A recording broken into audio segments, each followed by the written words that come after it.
Bismillahirrahmanirrahim. Innal hamdalillah nahmaduhu wa nasta'inuhu wa nastaghfiruh wa na'udzu billahi min shururi anfusina wa sayyiati a'malina. May yahdihillahu fala mudhillalah wa may yudlil fala hadiyalah. Asyhadu an la ilaha illallah wahdahu la syarikalah wa asyhadu anna Muhammadan abduhu wa rasuluh. Allahumma salli wa sallim ala nabina Muhammadin wa ala alihi wa sahbihi wa man tabi'a hudahu ila yaumiddin. Ya ayyuhalladzina amanu taqullaha haqqa tuqatih wa la tamutunna illa wa antum muslimun. Ya ayyuhalladzina amanu taqullaha wa qulu qawlan sadida yuslih lakum a'malakum wa yaghfir lakum dhunubakum wa may yuti'illaha wa rasulahu faqad faza fawzan 'azima. Amma ba'd. Ma'asyiral muslimin, hadirin yang senantiasa dirahmati oleh Allah. Alhamdulillah, segala puji dan syukur kita panjatkan kepada Allah Subhanahu wa taala atas segenap karunia dan nikmat yang telah Allah Subhanahu wa taala anugerahkan kepada kita semua. Dan berlalunya bulan Ramadan sejatinya menjadikan setiap kita menjadi seorang hamba yang lebih bersyukur lagi terhadap karunia dan nikmat yang telah Allah Subhanahu wa taala anugerahkan kepada kita semua. Karena Allah Subhanahu wa taala berfirman, "Walitukmilul iddata walitukabbirullaha ala ma hadakum wa la'allakum tashkurun." Dan yang demikian itu agar kalian menyempurnakan bilangan bulan dan agar kalian mengagungkan dan membesarkan nama-nama Allah Subhanahu wa taala atas hidayah yang telah Allah berikan kepada kalian dan agar kalian bersyukur kepada Allah Subhanahu wa taala. Maka kita bersyukur kepada Allah atas nikmat hidayah yang telah Allah berikan kepada kita selama bulan Ramadan, yang dengan hidayah itulah kita diberikan kemudahan untuk bisa puasa 30 hari lamanya, diberikan kemudahan untuk bisa sholat tarawih 30 malam lamanya, serta diberikan kemudahan untuk mengisi 10 malam yang terakhir dengan memperbanyak ibadah dan ketaatan kepada Allah Subhanahu wa taala. Falahul syukru walahul hamdu. Maka segala syukur dan pujian hanya milik Allah Subhanahu wa taala. Ma'asyiral muslimin, hadirin yang senantiasa dirahmati oleh Allah. Kita akan lanjutkan kajian kita kembali membersamai kitab Al-Adabul Mufrad, karya dari Al-Imam Al-Bukhari rahimahullahu ta'ala. Dan di pertemuan sebelumnya kita telah selesai dan tuntas dari pembahasan terkait tentang sakhawatun nafs, terkait tentang jiwa yang dermawan. Dan di dalam bab ini Al-Imam Al-Bukhari membawakan beberapa hadis-hadis Nabi sallallahu alaihi wasallam yang berkaitan tentang bagaimana dermawannya sosok Nabi sallallahu alaihi wasallam, dan kedermawanan beliau ini juga ditiru dan diteladani oleh orang-orang terdekat beliau, termasuk oleh Aisyah dan juga oleh Asma putri Abi Bakar As-Siddiq radhiyallahu taala anhum, Dan itu semua sudah kita bahas pada pertemuan sebelumnya.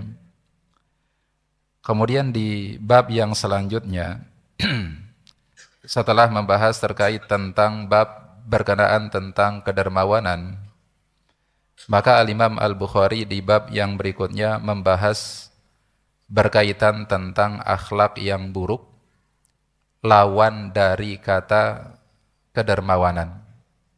Apa lawan kata dari kedermawanan, Pak? Bakhil atau kikir. Di dalam bab ini, Al-Imam Al-Bukhari membawakan tema babun asyuhu, bab penjelasan tentang asyuh. Ya, bab penjelasan tentang asyuh. Apa yang dimaksudkan dengan asyuh? Maka ada banyak penjelasan-penjelasan yang disampaikan oleh para ulama. Di antara para ulama ada yang mengatakan bahwasanya asyuhu asyaddul bukhli wa huwa ablagu fil man'i minal bukhli. Asyuh itu adalah bakhil tapi pada level yang paling akut. Bakhil pada level yang paling parah. Atau kalau dalam bahasa kita, ya bakhil banget. Ya, bakhil tapi pakai banget. Wa huwa ablagu fil man'i minal bukhli. Di mana sifat syuh ini, orang yang memiliki sifat syuh ini lebih besar keinginannya untuk menahan dan mengeluarkan hartanya dibandingkan dengan orang yang bakhil. Ya, jadi asyuh ini secara ringkasnya adalah bakhil tapi pada level yang paling parah. Itu namanya asyuh. Dari sisi mana asyuh ini lebih parah dan lebih buruk dibandingkan dengan bakhil? Sebagian para ulama memberikan penjelasan huwal bukhlu ma'al hirsi. Ada juga di antara para ulama yang menjelaskan bahwasanya yang dimaksudkan dengan syuh adalah bakhil, adalah seseorang enggan untuk mengeluarkan hartanya ma'al hirsi, dan bersamaan dengan itu dia masih memiliki ambisi untuk menambah pundi-pundi kekayaannya, untuk memiliki apa yang saat sekarang ini belum dia miliki.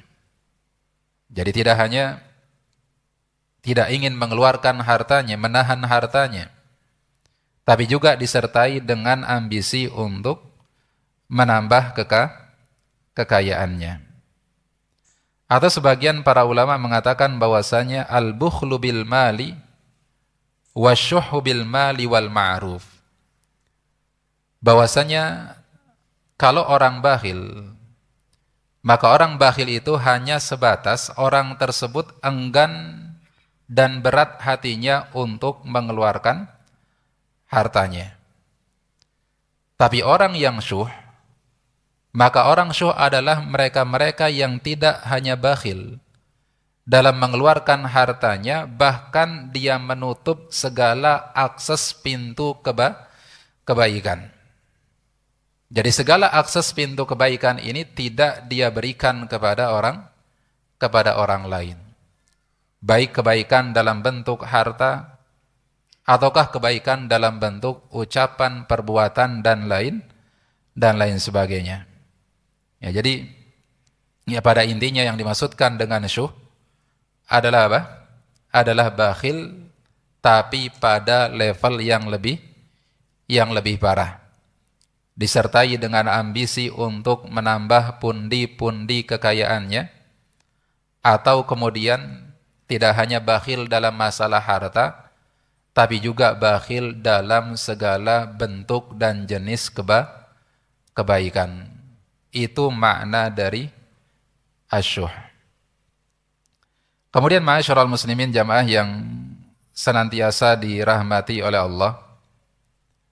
Di dalam bab ini Al-Imam Al-Bukhari membawakan setidaknya dua hadis atau satu hadis dan satu lagi adalah asar dari seorang sahabat yang bernama Abdullah bin Mas'ud.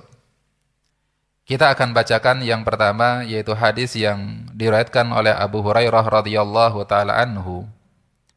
Beliau berkata, qala Rasulullah sallallahu alaihi wasallam, Nabi sallallahu alaihi wasallam bersabda, la yajtami'u gubarun fi sabilillahi wa dukhanu jahannama fi jawfi 'abdin abada. Wala yajtami'u syuhhu wal imanu fi qalbi 'abdin abada. Kata Nabi sallallahu alaihi wasallam, tidak mungkin akan terkumpul pada diri seorang hamba debu-debu yang bertebaran pada saat seseorang berjihad di jalan Allah Subhanahu wa taala dengan panasnya asap api neraka Jahannam. Sebagaimana juga tidak akan berkumpul pada diri seorang hamba selama-lamanya antara sifat asyuh, yaitu bakhil dalam level yang parah, yang paling akut, dengan keimanan seseorang kepada Allah Subhanahu wa ta'ala. Kita akan bahas apa yang disampaikan oleh Nabi sallallahu alaihi wasallam di dalam hadis ini satu persatu. Tadi kata Nabi sallallahu alaihi wasallam, tidak akan terkumpul antara atau tidak akan terkumpul pada diri seorang hamba debu-debu yang bertebaran, yang berterbangan pada saat seseorang berjihad di jalan Allah Subhanahu wa taala dengan asap panasnya api neraka Jahannam. Apa maksud dari apa yang disampaikan oleh Nabi sallallahu alaihi wasallam ini? Maksudnya adalah ini berbicara terkait tentang keutamaan yang akan didapatkan oleh orang-orang yang berjihad di jalan Allah Subhanahu wa taala. Bahwasanya orang-orang yang berjihad di jalan Allah Subhanahu wa taala, di antara keutamaannya adalah Allah akan jaga, Allah akan lindungi dia dari siksa api neraka Jahannam. Ya, karena di sini Nabi menyebutkan dengan kata-kata kiasan, yaitu debu yang berterbangan pada saat seseorang berjihad di jalan Allah. Ya, karena ya di zaman dulu kalau berjihad itu ya mereka berjihad di mana? Ya di padang pasir. Kendaraannya menggunakan kuda dan unta dan kendaraan-kendaraan yang lainnya. Yang ketika kemudian berkecamuk dan terjadi peperangan, maka pasti akan berterbangan apa? Debu-debu. Jadi takiasan yang disampaikan oleh Nabi sallallahu alaihi wasallam maknanya adalah orang-orang yang berjihad di jalan Allah Subhanahu wa taala tidak mungkin akan dimasukkan oleh Allah ke dalam api neraka Jahannam. Dan tidak hanya orang-orang yang langsung turun ke lapangan untuk berjihad di jalan Allah Subhanahu wa taala yang mendapatkan keutamaan yang seperti itu. Bahkan mereka-mereka yang berjaga di perbatasan negeri kaum muslimin, mereka juga mendapatkan keutamaan yang besar di sisi Allah Subhanahu wa ta'ala. Mereka tidak akan disentuh oleh panasnya api neraka Jahannam. Maka kata Nabi sallallahu alaihi wasallam, ainani la tamassuhuman naru. Ada dua mata yang tidak akan pernah disentuh oleh api neraka Jahannam. Apa kedua mata tersebut? Kata Nabi sallallahu alaihi wasallam, yang pertama, ainun bakat min khasyatillah, yaitu mata yang menangis karena takut kepada Allah Subhanahu wa taala. Kemudian yang kedua kata Nabi sallallahu alaihi wasallam, wa ainun batat tahrusu fi sabilillah, dan mata yang kedua yang akan dijaga dan dipelihara oleh Allah, yang tidak akan disentuh oleh panasnya api neraka, adalah mata yang senantiasa terjaga karena berjaga di perbatasan kaum muslimin. Mata yang senantiasa terjaga pada saat berjihad di jalan Allah Subhanahu wa taala. Dan tentunya yang dimaksudkan oleh Nabi tidak hanya matanya yang akan tidak disentuh oleh api neraka, tapi seluruh apa? Seluruh badannya. Karena apa yang disampaikan oleh Nabi sallallahu alaihi wasallam ini termasuk dalam kaidah disebutkan oleh para ulama, dzikrul ba'di wa iradatul kull. Disebutkan sebagian, tapi yang dimaksudkan adalah keseluruhannya. Tidak hanya matanya yang tidak disentuh oleh api neraka, tapi juga hidungnya, tapi juga telinganya, seluruh badannya tidak akan tersentuh oleh panasnya api neraka. Dan ini sama seperti ungkapan dalam bahasa Indonesia. Ketika kemudian kita tidak melihat teman kita yang biasanya kita ketemu sama dia, lalu kemudian suatu ketika seharian kita nggak lihat dia. Kemudian kita katakan kepadanya, kamu kemana saja? Sudah seharian ini tidak terlihat batang hidungmu. Yang nggak kelihatan batang hidungnya aja atau orangnya secara keseluruhan? Tentunya orangnya secara keseluruhan. Maka ini keutamaan yang didapatkan oleh orang-orang yang berjaga di perbatasan. Apalagi kalau kemudian orang yang berjaga di perbatasan ini, dia meninggal dunia, mati dalam keadaan berjaga di perbatasan. Maka dia mendapatkan keutamaan sebagaimana yang disabdakan oleh Nabi sallallahu alaihi wasallam, arba'un tajri alaihim ujuruhum ba'dal mauti. Ada 3 kelompok orang yang pahala mereka akan terus mengalir meskipun mereka telah meninggal dunia. Salah satunya kata Nabi sallallahu alaihi wasallam, rajulun mata murabitan fi sabilillah, yaitu seorang laki-laki yang meninggal dunia dalam keadaan ribat, yaitu berjaga di perbatasan negeri kaum muslimin. Dan yang mengalir itu tidak hanya amalan-amalan yang memberikan manfaat kepada orang lain, seperti misalkan sedekah jariyahnya, atau tidak hanya berupa ilmu yang bermanfaatnya yang terus mengalir, tidak.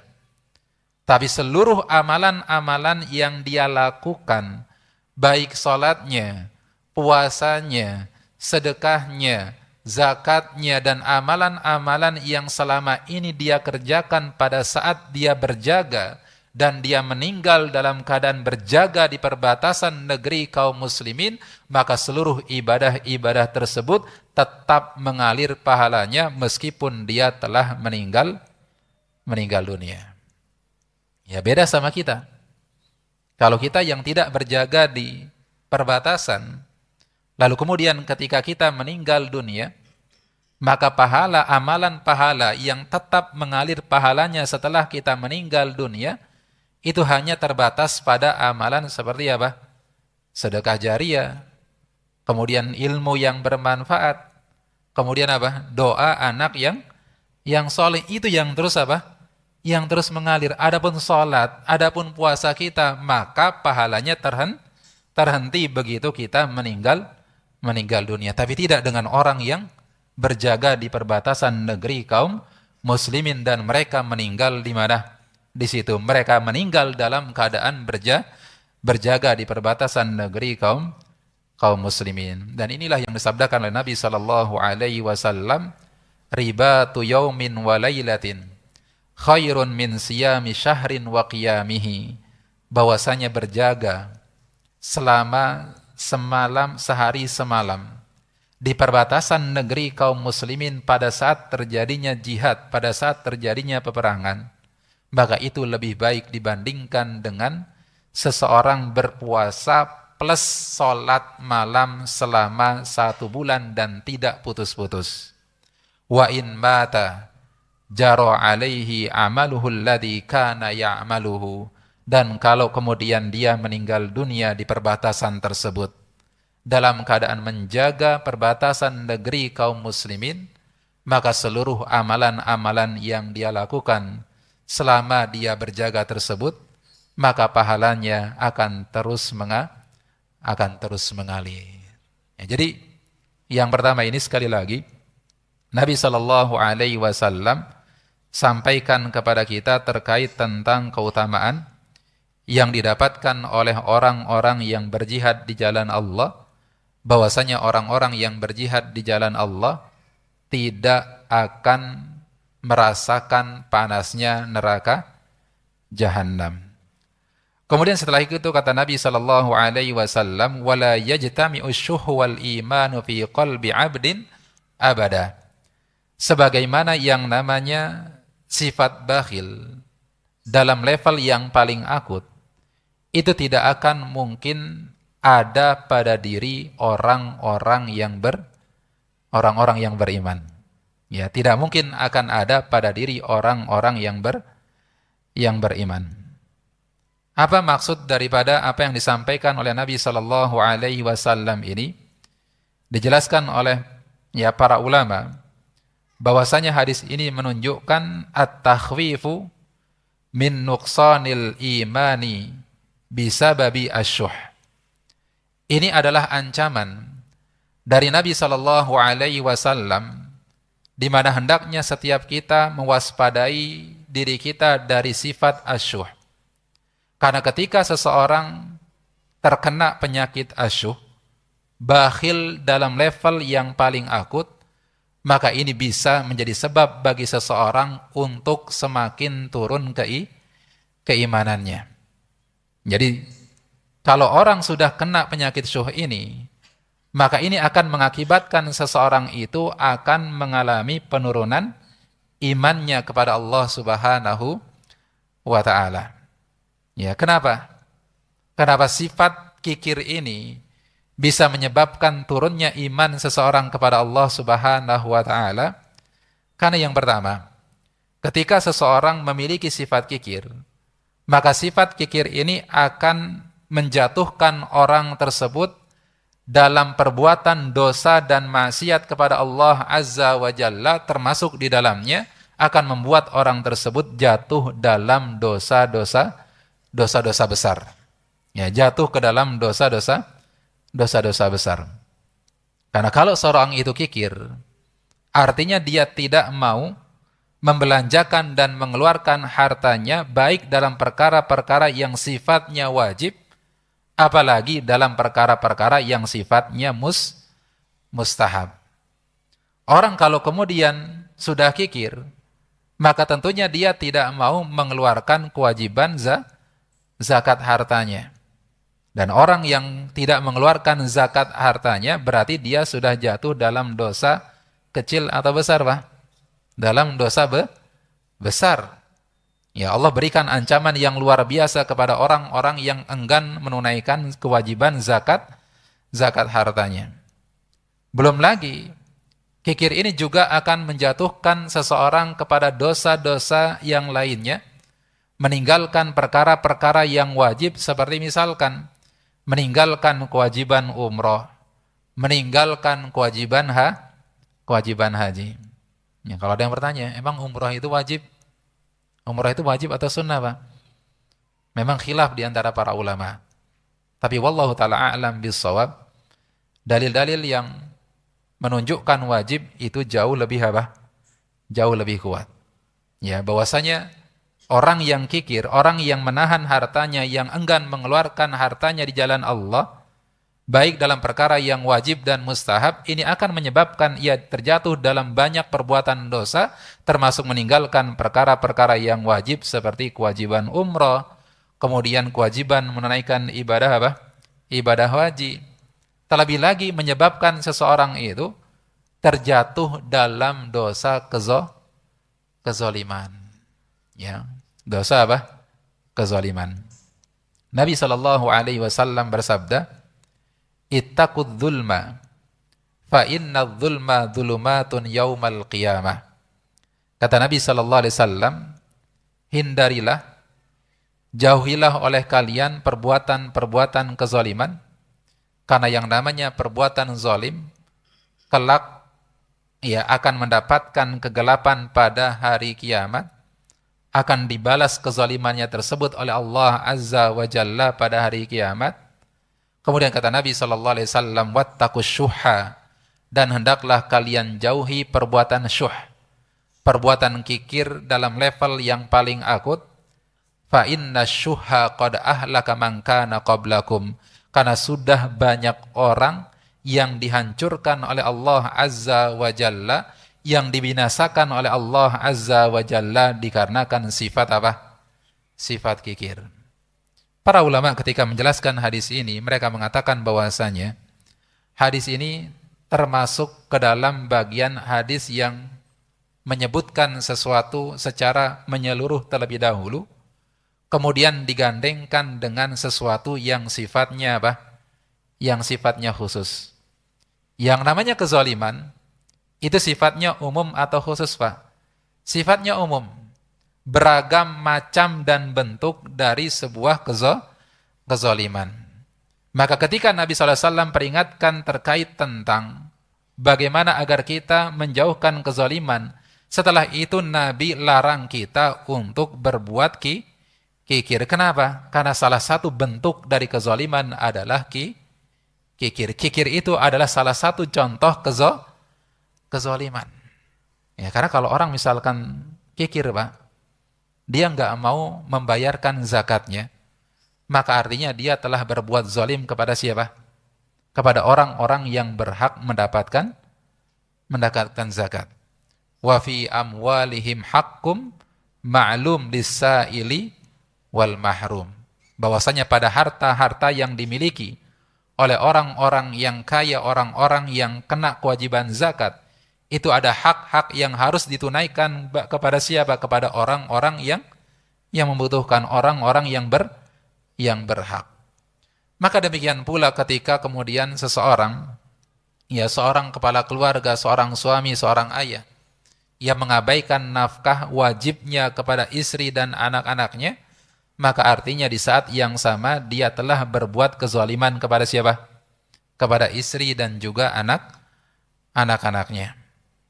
Disebutkan dalam sebuah hadis, ya ada seorang wanita, seorang sahabiyah yang bernama Hindun bin Utbah bin Rabi'ah radhiyallahu taala anha. Suatu ketika beliau pernah mendatangi Nabi sallallahu alaihi wasallam dan beliau mengadukan terkait tentang bagaimana sosok suami beliau adalah sosok suami yang pelit, suami yang kikir.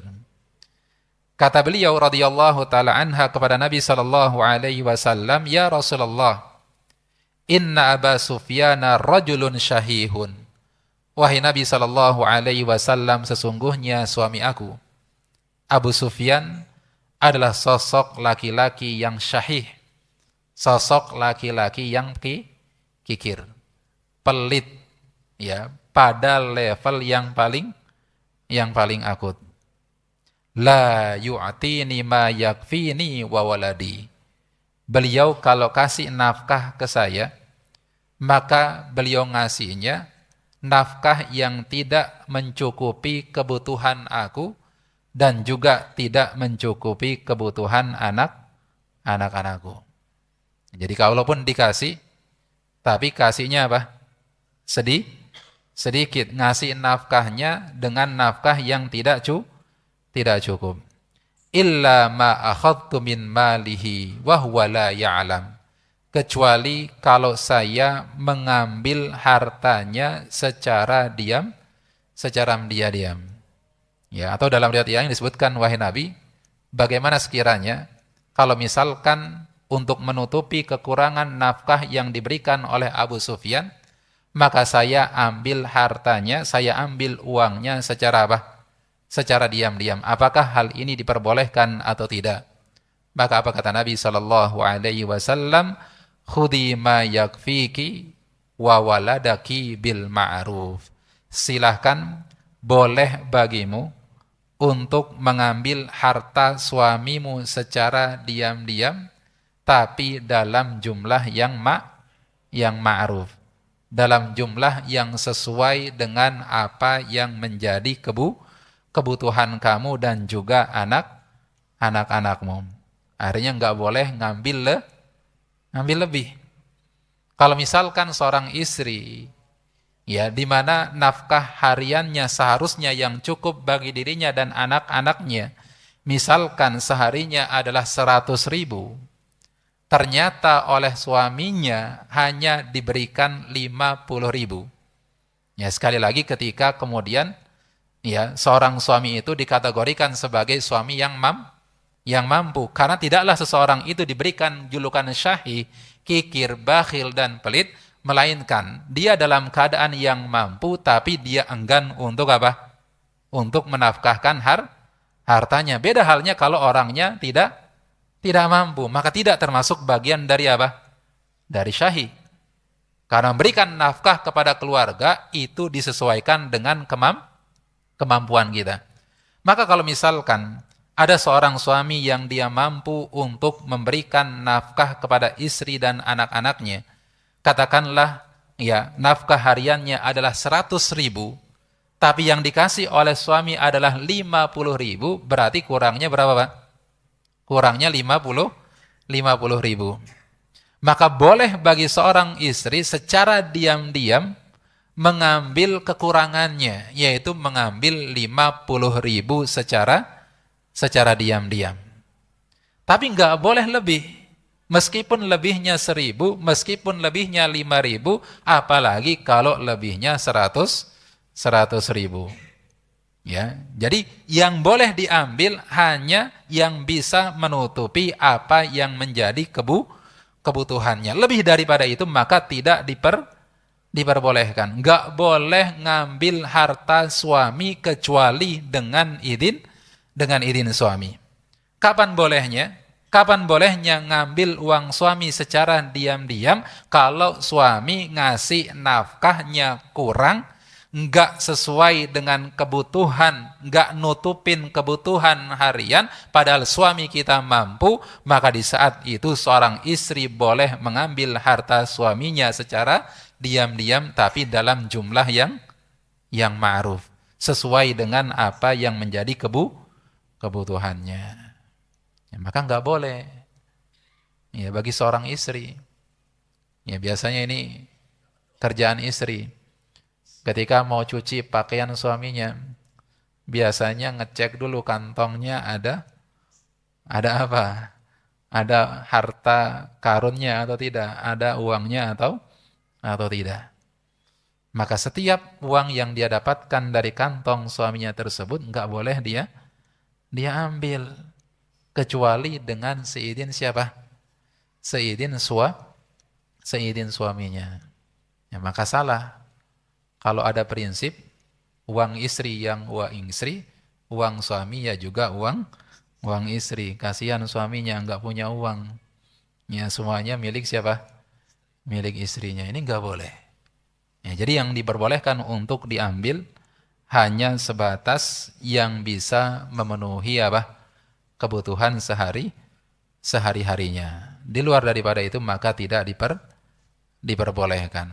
Ya, jadi ya sekali lagi, ya yang namanya kikir ini bisa menjatuhkan dan menjerumuskan seseorang dalam banyak perbuatan dosa dan maksiat kepada Allah, bahkan menjatuhkan seseorang dalam perbuatan dosa-dosa besar. Ya, seperti tadi, tidak menunaikan kewajiban zakat, kemudian menyebabkan orang tersebut melakukan dosa kezaliman, ya baik kepada orang-orang miskin, kepada orang-orang fakir, atau bahkan kezaliman kepada siapa? Kepada istri dan juga anak-anaknya. Kemudian yang kedua, Kenapa? Yang namanya sifat kikir ini bisa menyebabkan iman seseorang itu menjadi berkurang dan terkikis. Karena sifat kikir ini biasanya muncul karena perasaan suuzon seseorang kepada siapa? Kepada Allah Subhanahu wa ta'ala. Ya, dia suuzon sama Allah. Dia khawatir kalau kemudian dia keluarkan hartanya, maka artinya hartanya akan semakin berkurang. Padahal kata Nabi sallallahu alaihi wasallam, "Ma naqasat shadaqatun min mal." Harta seseorang itu tidak akan pernah berkurang hanya karena gara-gara dia rajin sedekah. Enggak bakal berkurang kata Nabi sallallahu alaihi wasallam. Dan kita kalau suuzon sama sesama muslim boleh atau tidak? Enggak boleh. Apalagi suuzon sama siapa? Suuzon sama Allah Subhanahu wa ta'ala, lebih tidak dibolehkan lagi. Ya, jadi inilah yang disampaikan oleh Nabi sallallahu alaihi wasallam bahwasanya yang namanya apa? Yang namanya kikir itu bukanlah sifatnya orang-orang yang beriman, bukanlah akhlaknya seorang muslim. Tidak akan terkumpul antara keimanan seorang hamba kepada Allah Azza wa Jalla dengan sifat apa? Dengan sifat kikir. Ini hadis yang pertama yang disampaikan oleh Al-Imam Al-Bukhari. Kemudian di hadis yang berikutnya, atau di sini asar dari Abdullah bin Mas'ud radhiyallahu taala anhu yang diriwayatkan oleh seorang tabi'in yang bernama Abdullah bin Rubaiyah. Namanya Abdullah bin Rubaiyah. Ra, ba, ya, ain, ta. Ya, kadang-kadang ya salah baca. Kadang-kadang bilangnya bacanya Robi'ah, padahal yang benar adalah Rubaiyah. Ya, Rubaiyah. Sama seperti nama seorang sahabiyah yang bernama Ar-Rubayyi bintu Muawwidh. Ya, kadang sebagian ada yang baca Ar-Rabi bintu Muawwidh, padahal yang benar adalah Ar-Rubayyi. Ya, maka di sini namanya adalah Abdullah bin Rubaiyah.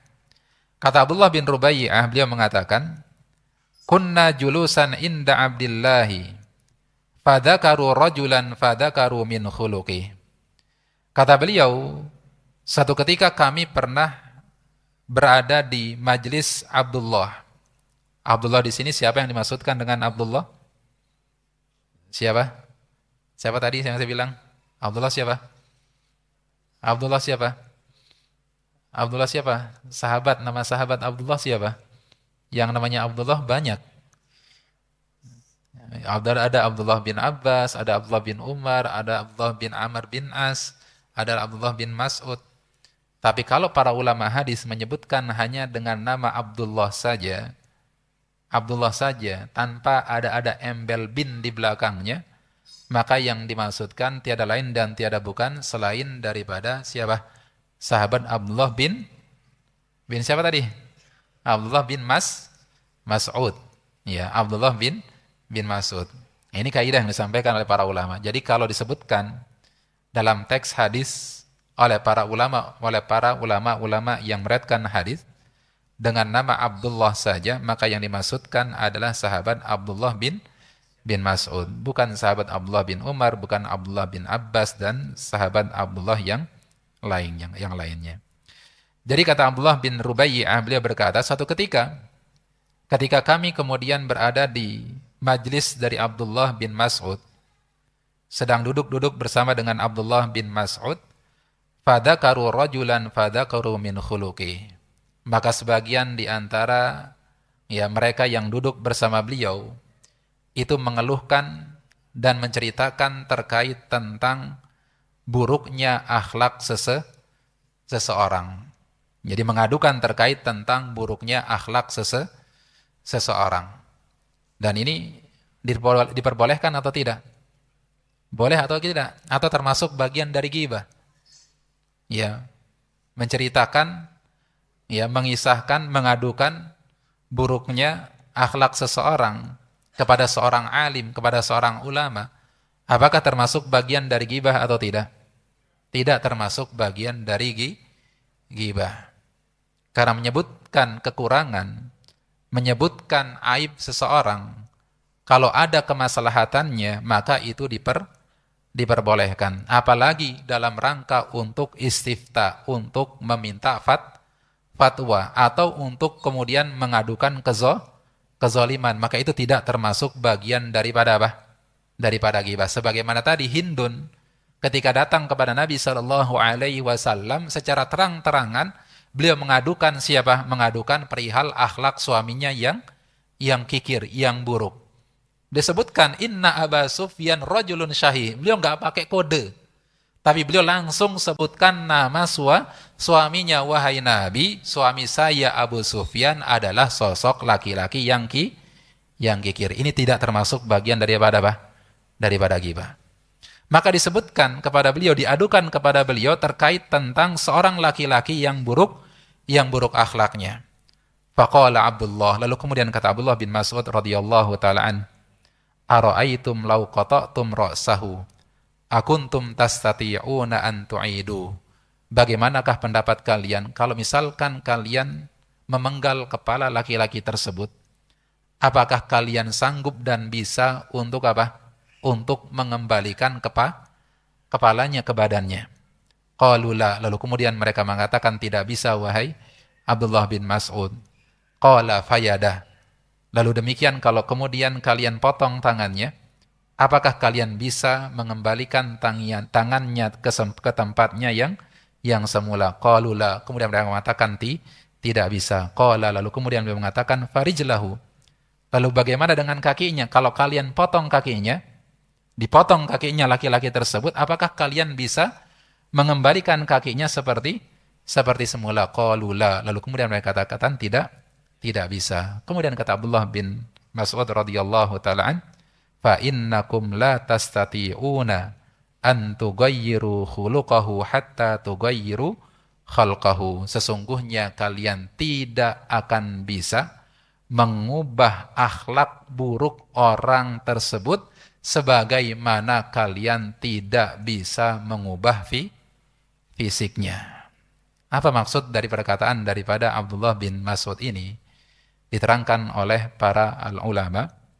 Maksudnya adalah bahwasanya yang namanya mengubah akhlak orang lain itu adalah dengan izin dan kehendak dari siapa? Kehendak dari Allah Subhanahu wa ta'ala. Ya, karena perubahan akhlak seseorang adalah takdir dan kehendak Allah Subhanahu wa ta'ala, maka membutuhkan 3 perkara. Apa itu? Yang pertama, membutuhkan yang namanya ikhtiar, membutuhkan yang namanya usaha. Ya, kalau misalkan jeda azannya sebentar ya. Setelah itu kita lanjutkan sedikit lagi. Azan dulu, Pak. Ini masih belum selesai, Pak.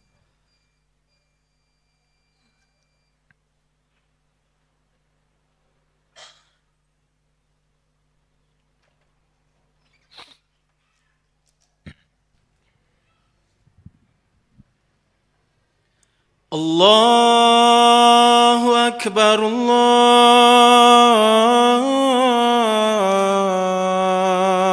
Akbar, Allahu Akbar, Allahu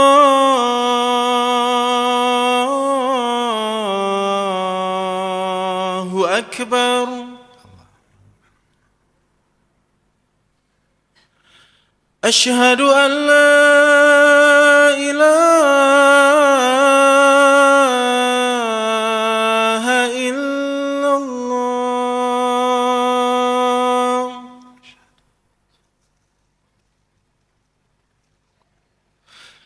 أشهد أن لا إله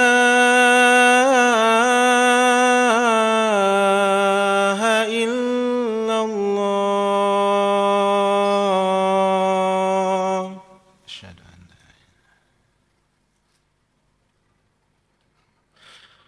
أشهد أن محمد رسول الله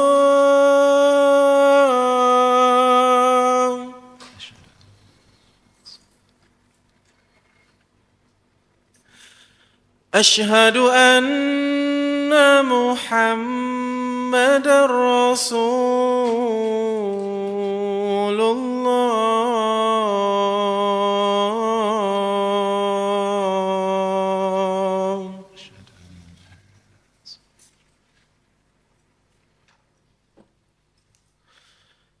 حي على الصلاة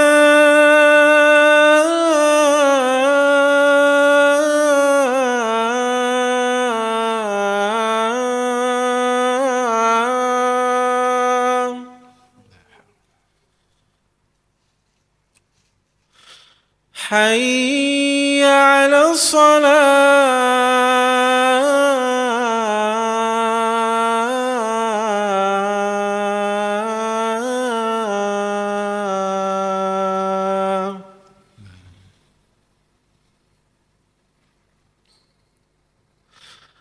حي على الفلاح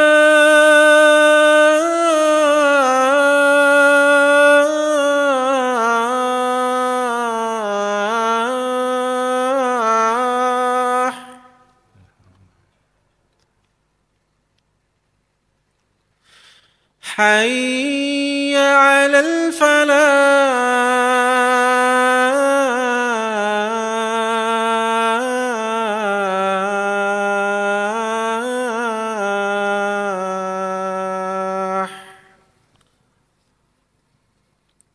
الله أكبر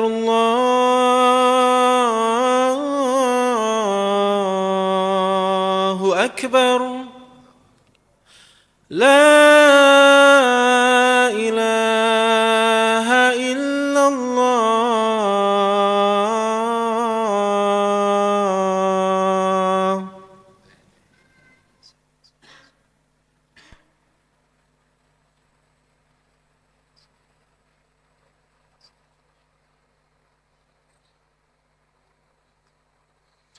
Ya, kita lanjutkan sebentar saja, 5 menit ya.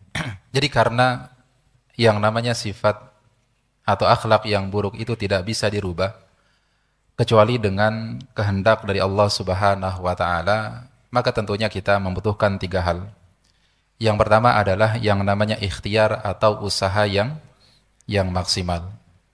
Kalau kita ingin akhlak anak kita berubah menjadi akhlak yang lebih baik, akhlak dari istri kita bisa menjadi akhlak yang lebih baik, maka kita tempuh jalan yang pertama, yaitu dengan berikhtiar. Apa ikhtiar kita? Yaitu dengan memberikan dan menyampaikan nasihat.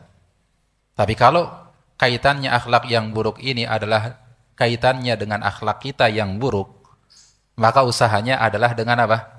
Dengan bersungguh-sungguh agar kita membiasakan diri kita dengan akhlak yang baik. Karena kata Nabi SAW, al-ilmu bit-ta'allum wal-hilmu bit-tahallum. Ilmu itu didapatkan dengan cara belajar, begitu pula dengan sifat tenang itu bisa didapatkan dengan kita melatih dan membiasakan diri kita memiliki sifat yang tenang.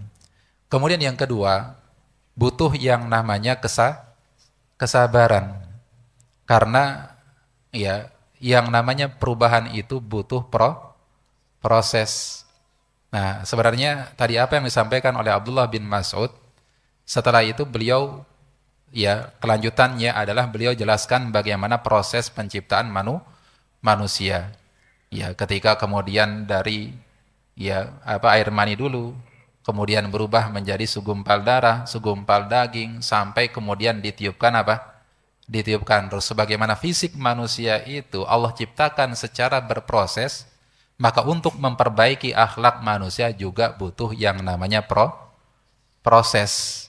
Maka butuh yang namanya sabar. Kita nggak cukup memperbaiki orang lain itu nyampein nasihatnya hanya satu kali, nggak cukup. Butuh berkali-kali. Makanya Allah katakan wadzakir fa inna dzikra tanfa'ul mu'minin.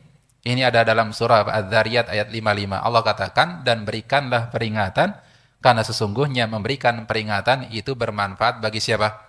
Orang-orang yang beriman. Apa makna tadzkir dalam ayat ini?